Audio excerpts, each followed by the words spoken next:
Hello, Dominic. Hello, Katy. And hello, producers Katz Laszlo and Wojciech Oleksiak. Hey. Hello. What are you doing here? That's mean. You can't invite us and then ask us what we're doing here. Yeah, Katy. What are you doing here? What are you like? We're all together because it's a big day today. It is the first day of the European elections. A 4-day extravaganza. I think it says a lot about these elections in comparison to like American elections. We have to like explain what we're doing here and why we're all here and like what this episode is even about. I just can't imagine that happening in a US election. Which is crazy because there are like 373 million people eligible to vote in these elections, which is almost 150 million more voters than in the US elections. I think it's officially the second biggest elections in the world, right? Who are the first? India. But I was wondering, are there any other international elections in the world? I tried Googling this briefly and I couldn't find any other examples. But I don't ever hear the European Parliament elections being described as the world's only international election. So maybe there are some others. But isn't that because it's actually 27 national elections happening over the same few days and they're being amalgamated together? That's a question that we might be discussing today. Anyway, we invited you, Katz and Wojciech, today because we also wanted to just have a chat about whether you're noticing that the elections are happening wherever you are living in Europe. How is it over there in Warsaw, Wojciech? Yeah, so in Warsaw it's very about Poland and about national political struggles. 9 czerwca wybierzmy tych, którzy mówią tak dla wolności. Wybierzmy prawo i sprawiedliwość. It's the third consecutive election within the span of 6 months. So there is this noticeable fatigue. And I have to say, I have not seen an election campaign that sleepy. You would think that now that there's a much, much, much more pro-EU government in place in Poland, there might be a bit more excitement about it, but apparently not. Yeah, I think there's just, like a limited amount of elections you can make people excited about. Basically, Poles are pretty bad historically in voting in European election. I just checked this and even though I knew it was bad, I didn't know it was that bad. The first election we voted was 2004 and we had not even 21% of the turnout. Wow. Then it got a bit better, slightly under 25, but then 2014, 24%. And then out of the blue, 2019, 45%. But you just have to know that all these elections are super closely tied to what's happening in the national politics.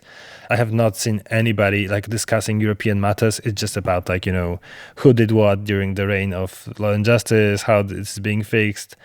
It's really a mixture of political shit show and campaigners trying to energize people and do something about the turnout, because I think everybody is afraid of going back to the realm of 20-something%, which is just a shame, fellow Poles. It's a shame. I did find it amazing to look at the difference in turnout numbers. In some countries it's 12% and in other countries it's 84%. It's really astonishing how much it varies. I think it's mandatory somewhere, right? Belgium? Yeah. In Belgium. Do you guys know if it's mandatory in Luxembourg or are they just really good at voting there? Because there it was also 84% or something. Yes. Just seeing here online that voting in Luxembourg is mandatory. Huh. How are things looking over there in the Netherlands where you guys are, Dominic and Katz?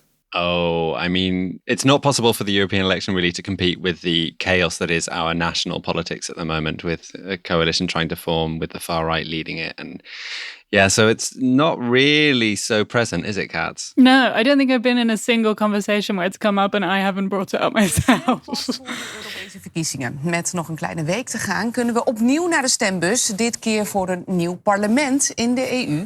Maar waar stemmen we nou precies op? Ja, de meeste mensen... But you're in Hungary recently and it was a very different state of affairs, right? Yeah, I think that's when I realized we're really not talking about this in the Netherlands, because I was in Hungary and on every single street there was 25 posters with all of the different candidates, and I saw a couple of Fidesz people campaigning on the street, and I just not seen anything like that here. And that was quite a while ago, right?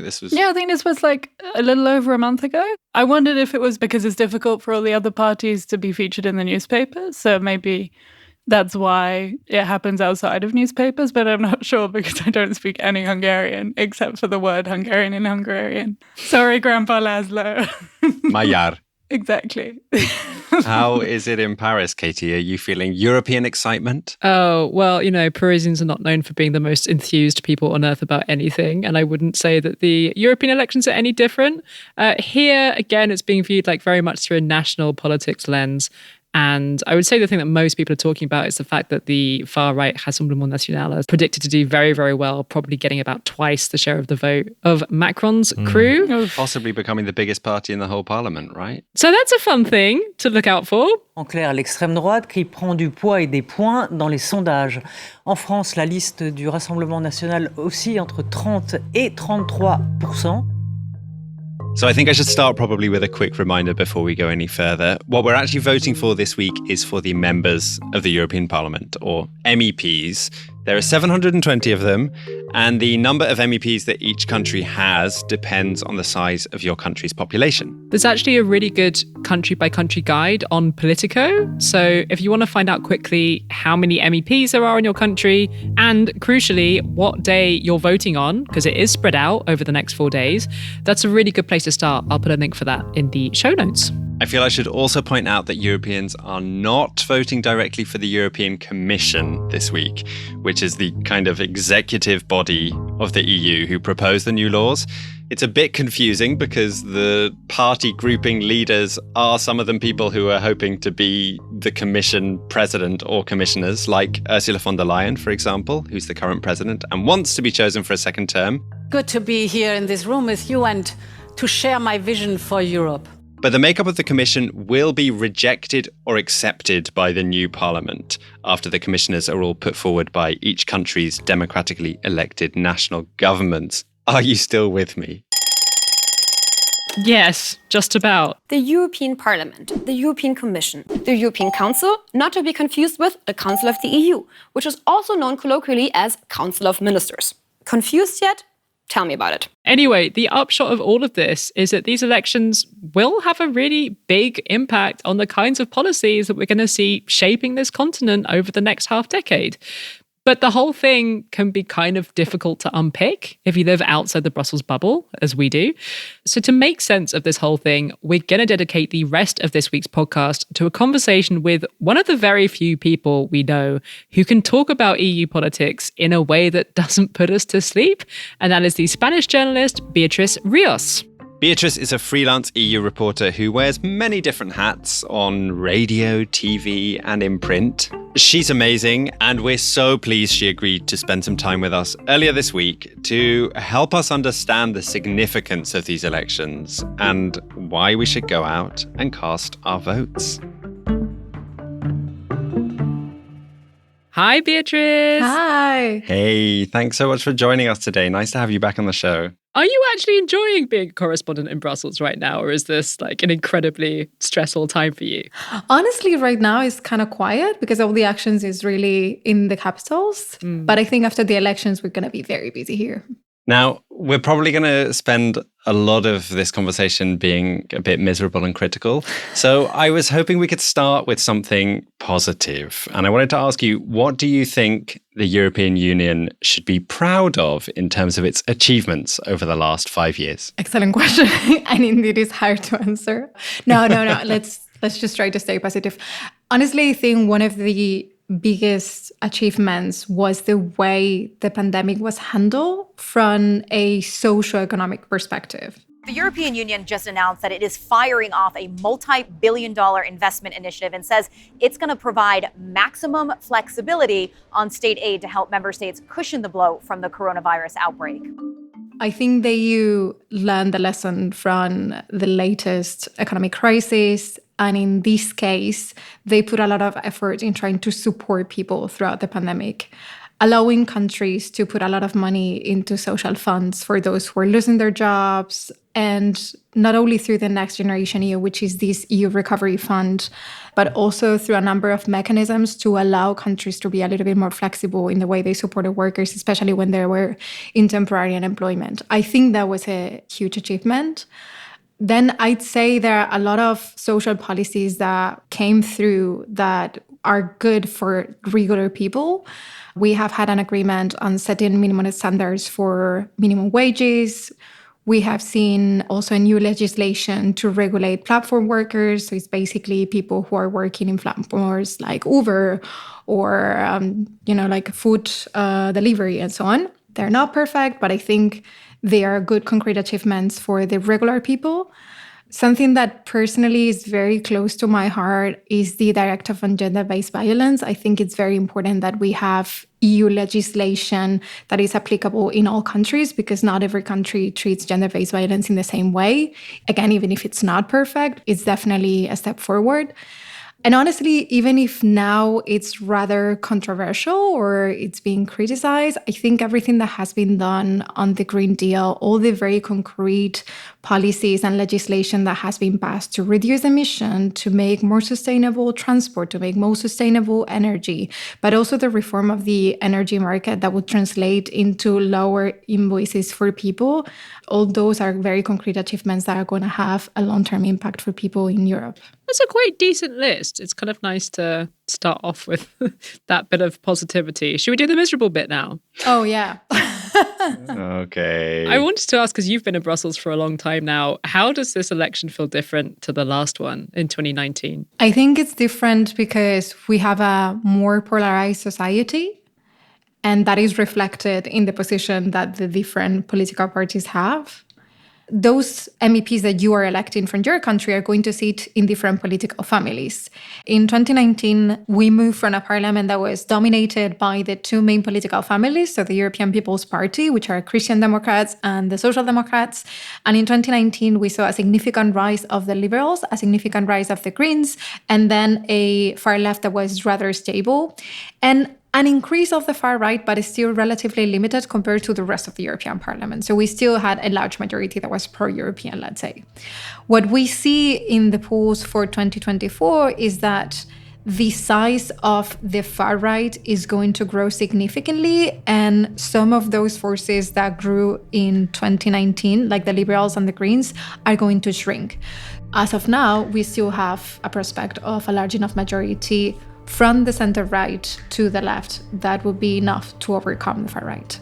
Now, depending on how much the polls are actually predicting the actual result, we're going to see if the far-right grows enough so that they can really be able to influence a lot more politics. And I think it's different because what we see is more people leaning towards voting not only far-right political parties, but parties that are against further European integration.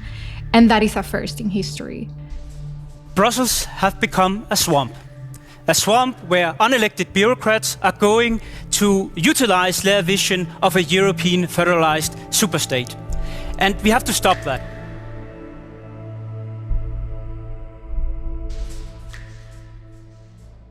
So for people who don't follow Brussels politics that much, what kind of impact will the outcome of these elections have on the kind of policies that get made for Europe over the next 5 years?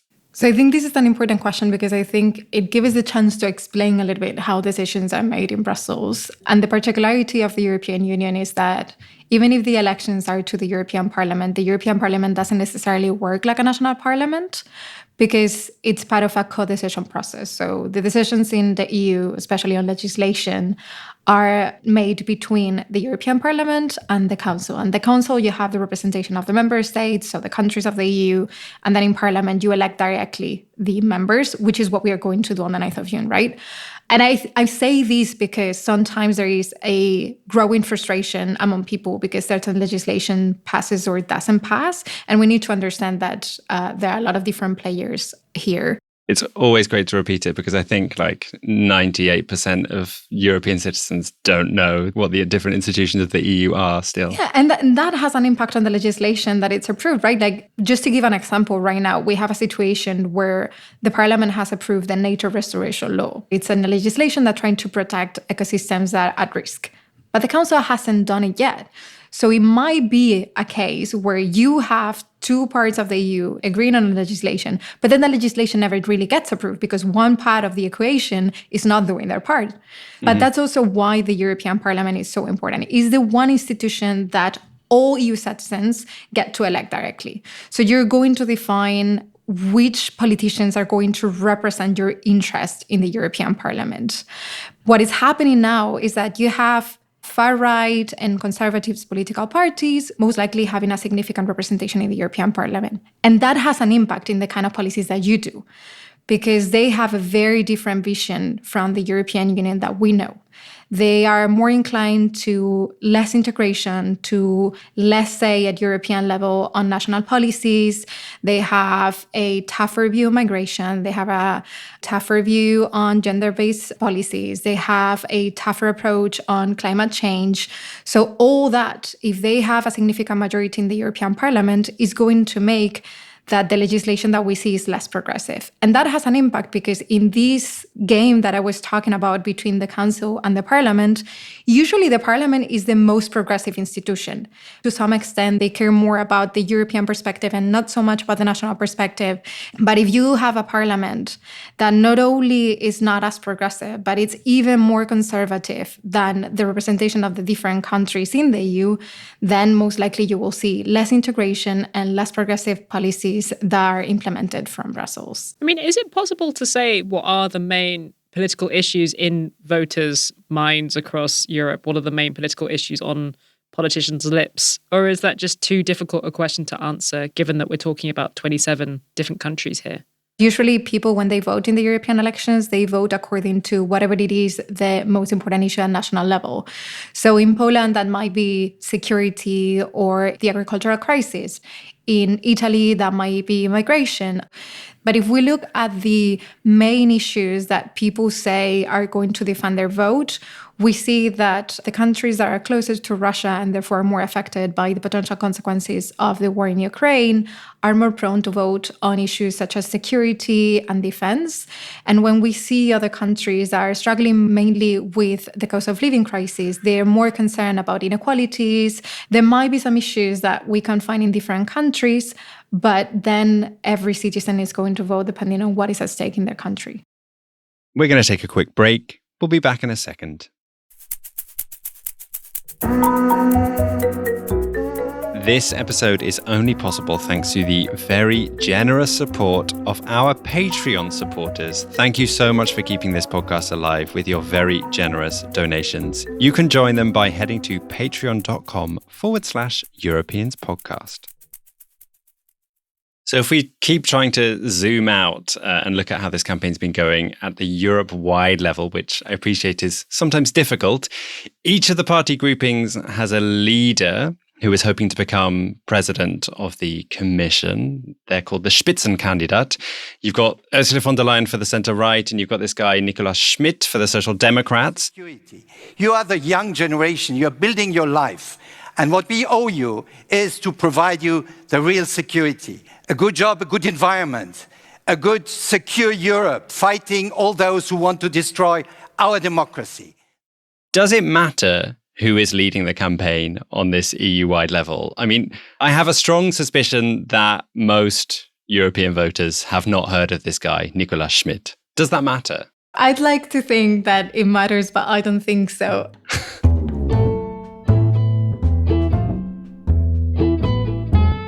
The problem with the Spitzenkandidaten system, first of all, is that it is not real. So, according to the treaties, the election of the European Commission president depends on two things. So first, the European Council, so the leaders of the different countries, have to nominate someone. And there is a line that says, taking into account the results of the elections. Now, what the political families did back in 2014, it was like, we want to influence that decision more directly, so we are going to propose candidates to be the president of the European Commission to kind of push them to the European Council so that they have to choose between these people. In 2014, it works.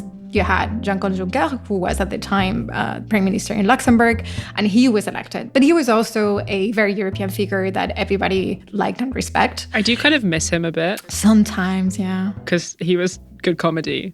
I will never again attend a meeting of this kind. Problematic, but fun. Problematic fave, Jean-Claude Juncker. And so then in 2019, political families did the same thing, but this time it didn't quite work. And then all of a sudden we had, out of nowhere, the name of Ursula von der Leyen, and she was proposed to be the president of the European Commission. Why was it her in the end? Can you just remind us? It seems that Emmanuel Macron was who proposed Ursula von der Leyen because he didn't want to have Manfred Weber, who was the then candidate of the European People's Party. So he basically put a name that it was member of the European People's Party, so the party that had won the election. It was very close to Angela Merkel, so Merkel couldn't say no. But it was someone who didn't have as much power and as much presence as Juncker used to have. Because, as you said, Juncker was quite a figure. He had his own opinion. He was pushing for a very European perspective in his policies. And so that was very uncomfortable for leaders who like to control what happens in Brussels. So he came out with the name of Ursula von der Leyen. I feel so honored and I'm overwhelmed. And I thank you for the trust you placed in me.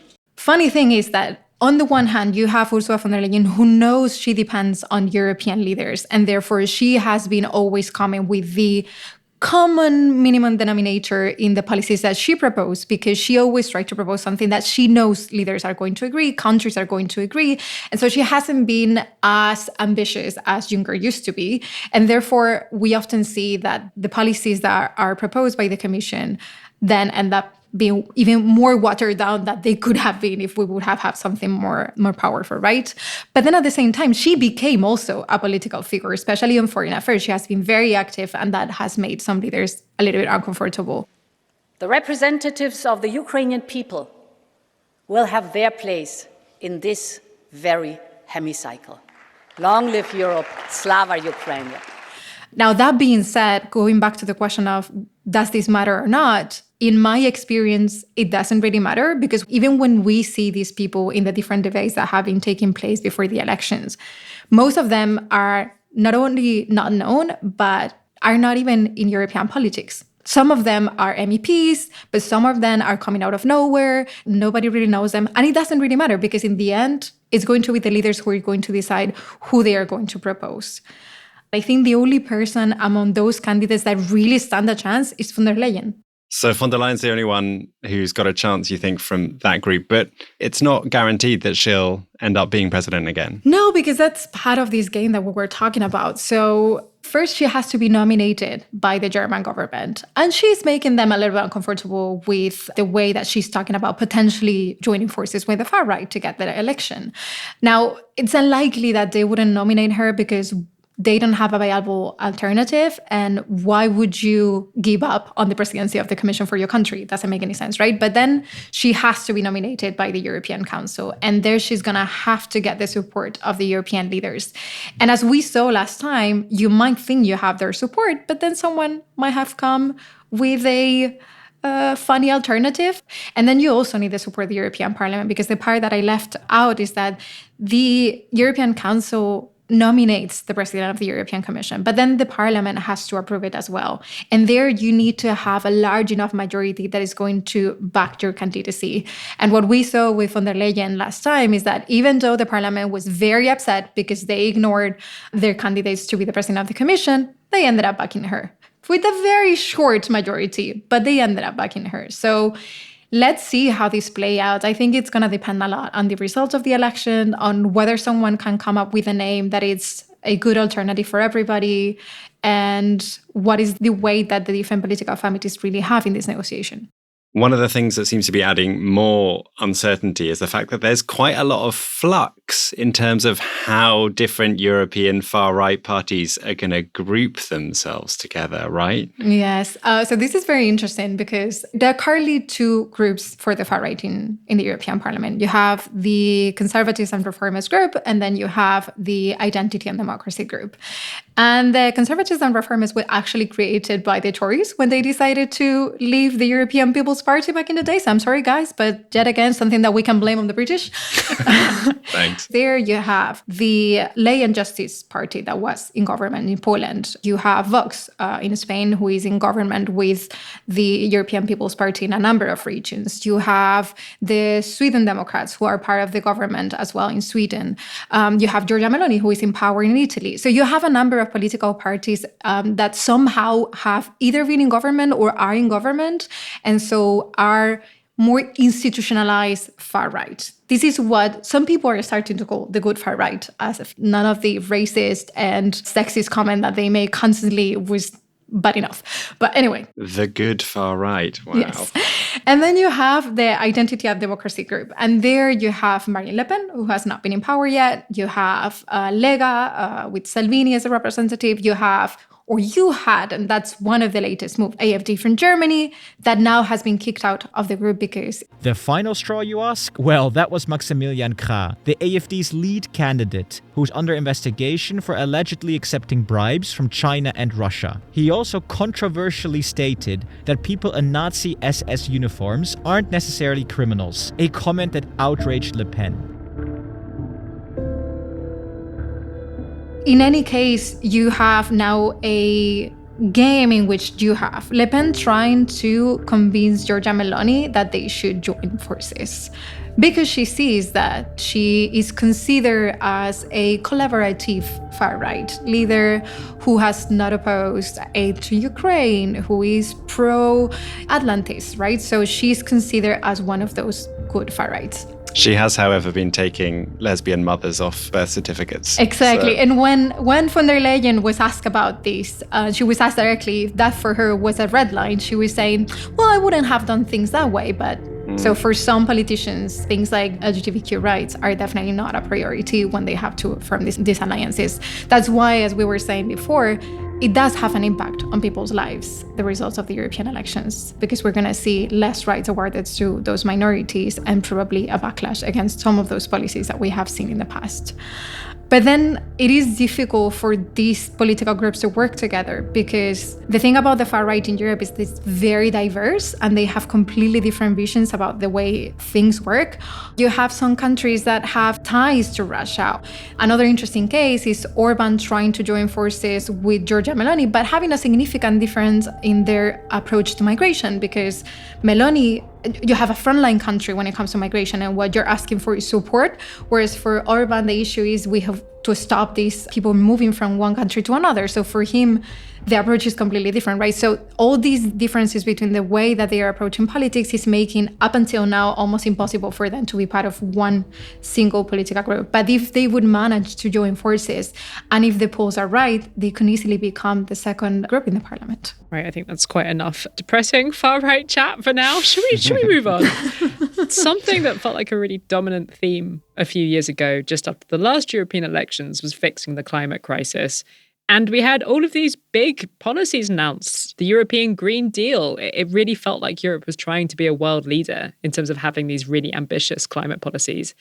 And then this year we've seen farmers protesting and some of the most ambitious EU green policies watered down in response. Unfortunately, Madam von der Leyen, what we have seen is that you are lowering and really watering down the Green Deal for our farmers, as if green policies are the problem. The real problem of our farmers is they don't have a decent income. The profits go to the agro industry, they go to the supermarkets, they determine the prices and not the farmers. If you really want to help the farmers, you need to do something about our market model where the farmers are paying the price. And instead of that, you are pretending to help them by just removing some green policies. That is scapegoating green policies over the back of the real concerns that the farmers have. If we see a more right-wing parliament dominated by right-wing parties that have been really trying to present themselves as being the best aligned with farmers' interests, even if that isn't necessarily the case, is it likely that we're going to see an EU that is less ambitious when it comes to green policy than previously? Honestly, what we hear is that regardless of the outcome of the election, unless suddenly the Greens make a huge win and they become a lot more powerful, we are going to see a significant decrease of green policies in the EU in any case. That's partly because what we hear is that the perspective from a large enough majority is that most of what needed to get done has been done. And now it's not so much a moment to continue with the legislation, but it's a moment of making sure that the one that has been approved so far is implemented correctly. And also, if we think a little bit longer term, we are going to have to negotiate in the future a new budget for the EU. And I think if we have a majority in parliament that doesn't consider anymore that environmental protection, fighting climate change is a priority, a lot of that money might go somewhere else. I know there's also been some fear about election interference during this election from states who might want to influence the results, like, for example, Russia. Is there any evidence that this is happening? And if so, what does it look like? So one of the evidence is indeed this investigation going into how Russia and China were trying to influence some of those politicians that were running for the European elections. And then the European Parliament has been quite active in saying that this is already happening, that there has been significant attacks in a number of countries. It has been an ongoing issue, especially since the invasion of Ukraine. You have seen that there are a lot of voices that are trying to influence in the way that people perceive the action of the EU in Ukraine. It's true that I have talked to a lot of people who are questioning whether we should be helping Ukraine in this sense, because they feel that a lot of the money that could be invested somewhere else is being invested in Ukraine. And they're even repeating some of the slogans that we see coming out of Russia. So I think it has had an impact, especially in the countries that are closer and that are more exposed to the consequences of the conflict, but also in those countries that, because they are not exposed to the consequences of the conflict, because they don't perceive the threat as something direct to them, they might be more open to accept these different narratives.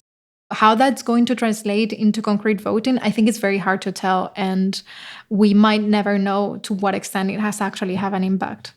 When you take a step back from the kind of nitty-gritty, dirty politics of all of this, it is quite awesome to think about how many people are going to vote over the next few days. This is the second biggest election in the world, but there are also a lot of votes that need counting. How does that work in practice? I know that there are people voting on different days. Do all the results come out at the same time? When are we going to have an idea of who's actually won this thing?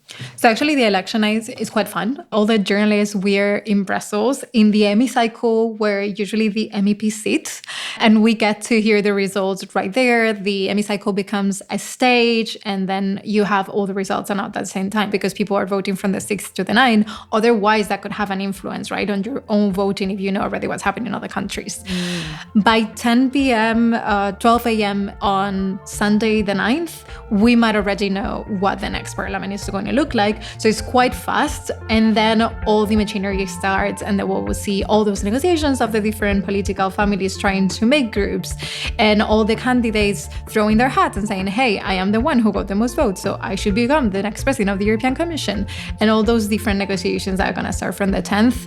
So that's going to be fun. That bit at the end, it sounds like, the end of Eurovision when all the votes start changing really quickly. It's already exciting. Yes. Funny you bring up Eurovision, because I think Petra, who presented Eurovision for Sweden this year, is going to be the surprise European Commission president. I take my job very, very seriously.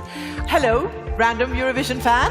Oh, love that idea. She did such a good job, and I really think we need good communicators anyway. So. Right? If there's one takeaway from this podcast, Petra for president. Imagine.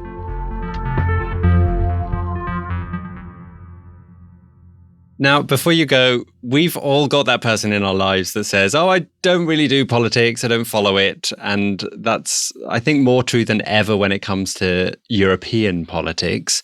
There will be many people that are completely unaware that these elections are even taking place over the next few days. As someone who has been living and breathing these elections, what would you say to that person in your life to convince them that their vote is important, that they should go out and use it? I'd say that everything is really politics. We should have a say in what happens in our lives, and one way of doing that is voting. Most of what happens in our countries, in our regions, in our cities is defined by European legislation. And by choosing who represents us in that parliament, we can influence what those legislations look like.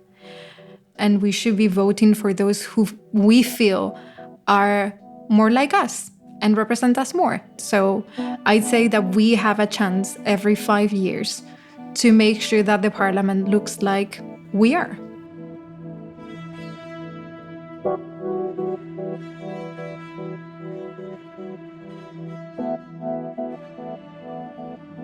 This special episode of The Europeans was made possible thanks to the financial support of the Culture of Solidarity Fund, powered by the European Cultural Foundation in collaboration with Allianz Foundation and the Evans Foundation. The European Cultural Foundation are also one of the groups behind a great campaign called Culture Deal EU, which is trying to make sure that we don't forget to place culture at the heart of the political vision of Europe over the next 5 years. Culture often gets overlooked when it comes to elections, but they argue that culture and cultural heritage matter now more than ever. So check out what they're doing at culturaldeal.eu. We also couldn't have made this podcast without the generosity of the listeners who keep this podcast going by supporting us on Patreon. You can keep Europe in your ears every week by sending a few bucks our way at patreon.com/Europeans podcast. Thank you so much to our latest supporters, Jackie and David, and to Sonatengraph for increasing their donations. The show this week was produced by my co-host, Katy Lee. Thank you, Katy. You're welcome, and thank you for being here with me, Dominic. Oh, I wouldn't have been anywhere else. Thank you also to Wojciech Oleksiak, who sound designed and mixed this podcast, and to Katz Laszlo for editorial support. We're away next week because Wojciech and I are heading to Norway for a journalism conference. Ooh, fancy. Very exciting. We'll be back the week after, trying to get our heads around what the hell just happened in these elections. We'll see you then. Go and vote.